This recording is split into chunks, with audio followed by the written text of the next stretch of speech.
ભાઈ પણ હવે મોજમાં આવી ગયો. હું ગાતો તો ના ભાઈ આવી ગયા છે. તો તમને આટલે આવીને આટલા શૂટિંગ હું કરતો હોઉં છું. ખાસ કરીને મારું આ શૂટ આટલે હું ઘણો ખરાબ મેં વિડીયો બનાવ્યા છે ભાઈ. ગાડીની આગળની સીટે તો બે હતી, આડી બેહીને પગ મારા ખોડે રાખતી. કેમ છો બહાદુરભાઈ? હા હા, કેમ છો? મજામાં પેલા? બહુ શાંતિ. તમારે કેમ છે? મજા મજા મોજ છે. જો આ શૂટ કરી રહ્યા છીએ ને અત્યારે અમારો આ વિષય છે ને અમે રોજ કામ કરતા હોય. પેલા આપણે વિડીયો બનાવાય, તમે સપોર્ટ થોડો કરો તો. એટલે યાર કેમ નહીં યાર, સપોર્ટ દિલથી કરું, કેમ નહીં યાર. આ તો વિડીયો આપણે બનાવી નાખી. તો અમારે આ ભાઈ કહે છે કે બહાદુરભાઈ મારે વિડીયો બનાવવા છે. વિડીયો બનાવવામાં તો વિનોદભાઈ એવું છે કે મહેનત કરવી પડે ભાઈ. કારણ કે આ 1-2 દિવસનું કામ નથી. ના ના, સાચી વાત. મહેનત તો તમે વિચાર કરો કે ભાઈ 1-2 દિવસનું આ કામ નથી. આ કામ છે, તમે જેટલી મહેનત કરો એટલા તમને ફળ મળશે. હું પણ તમને વાત કરું પહેલાં કે મારે આ લાઈનમાં 5 વર્ષ જેવું થઈ ગયું અને 2 વર્ષ તો મેં હાવ બગાડી દીધા.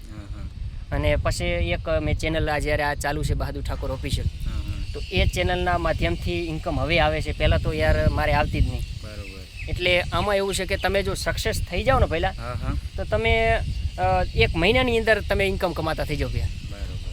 અને જો તમે, કારણ કે અત્યારે તમારામાં જો તમે વિડીયો બનાવવાનો વિચાર કરો, હાલો મારે વિડીયો બનાવવો અને તમે તમારા નોલેજને તમારી કેટેગરી પર ચાલો તો તમે સક્સેસ 100% થવાના, આજની તો કાલ. બરાબર.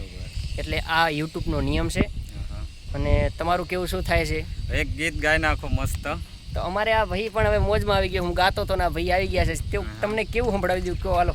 સારું, જિગ્નેશ કવિરાજનું મસ્ત એક ગાઈ નાખો સોંગ. હા, તો અમારે ભાઈ કહે છે કે જિગ્નેશ કવિરાજનું તો સંભળાવી દઉં. અને આ ભાઈને હવે વિડીયોમાં લેવા છે. ટૂંકમાં ઘણા બધા વિડીયોમાં લઈશ. અને આ ચેનલમાં તો ભાઈ, કારણ કે આ ભાઈનું નોલેજ કેવું છે પણ કમેન્ટ કરજો. કેવી રીતે બોલે છે, શું એનો વિચાર છે અને કેવી રીતે કરવું જોઈએ આ ભાઈને.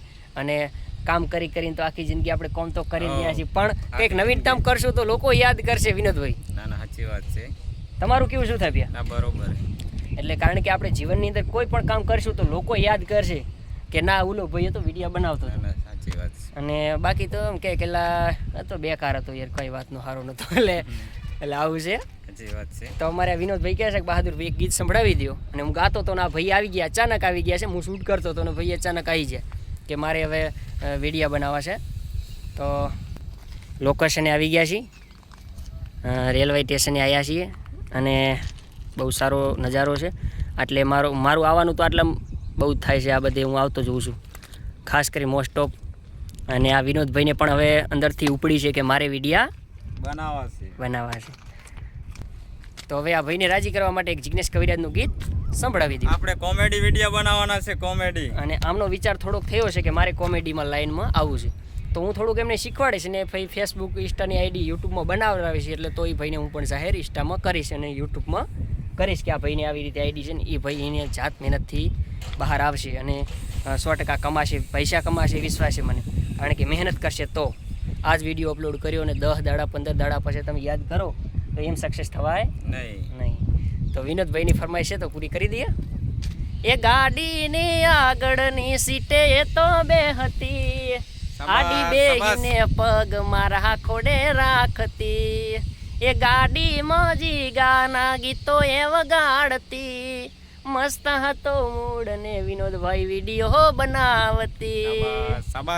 કે આ તો વખતની વેડા નડી ગઈ, આ સંબંધમાંથી રાડ પડી ગઈ, મારા વગર એ તો જીવતા શીખી ગઈ.